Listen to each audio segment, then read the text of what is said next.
dans le Live TV Finance. Merci d'être avec nous. On va tout de suite s'intéresser au DAX avec vous, Eric Seban, trader et coach chez Perceval Finance ce matin. Bonjour.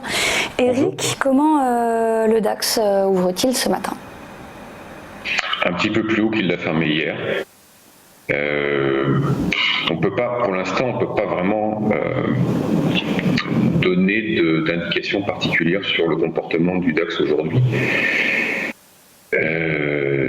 La seule chose que l'on peut faire, c'est regarder le mouvement des prix. C'est toujours la même chose. Hein. C'est certainement pas de faire des espèces de prévisions basées sur une analyse fondamentale de l'économie, parce que pour le moment, c'est un petit peu difficile de le faire, voire inutile.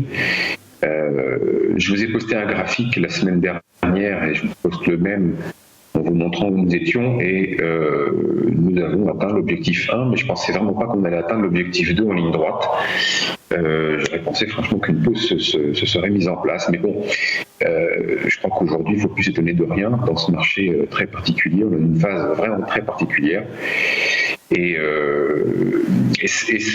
vous avez ce reflet toutes les semaines, c'est-à-dire que le bilan de la crise sanitaire il est loin d'être fait, on ne peut pas imaginer qu'il sera bon, ça serait un petit peu exagéré de l'imaginer, et pourtant les marchés continuent de monter. Alors, il faut chercher l'erreur peut-être, c'est un peu particulier. Comme je le disais il y a un instant, peut-être que l'erreur c'est de chercher l'erreur finalement, il n'y a peut-être pas d'erreur tout simplement, le marché vit sa vie. Et puis c'est un marché qui est sans connexion avec l'économie réelle, donc il faut l'accepter de cette manière-là et de se dire qu'en définitive, il réagit surtout aux contraintes des opérateurs.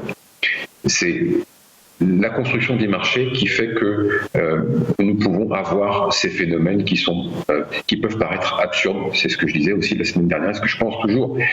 Les contraintes des opérateurs, aujourd'hui, qu'est-ce que ça veut dire? Ça veut dire qu'en fait, vous avez des personnes qui achètent non pas par conviction, mais tout simplement parce qu'elles ont l'obligation d'acheter.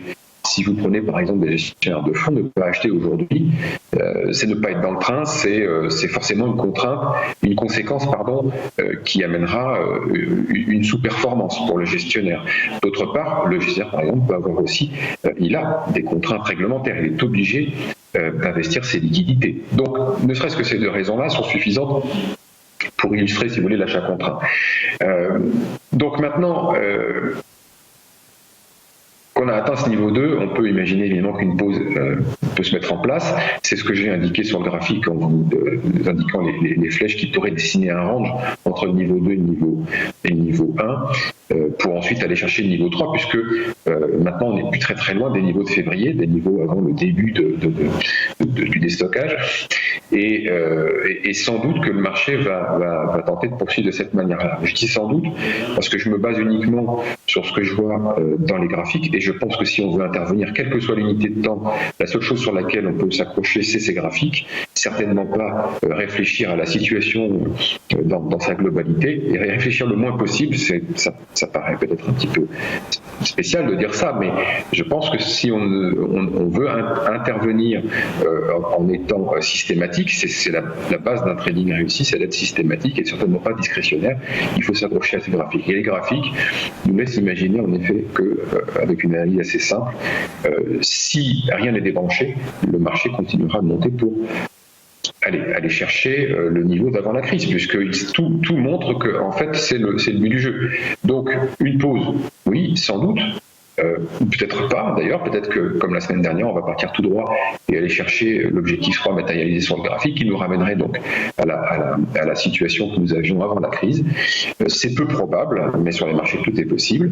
En tout cas j'ai ces deux scénarios, celui d'une consolidation, donc que faire de ça? Constater simplement que le marché, pour le moment, je pense qu'il faut faire une impasse sur une forte baisse, c'est un scénario que j'exclus en tout cas. Se dire que la poursuite de la hausse reste probable avec une pause probable aussi, et que dans ce contexte-là, si l'on veut intervenir, il est préférable d'intervenir en privilégiant les achats sur des replis.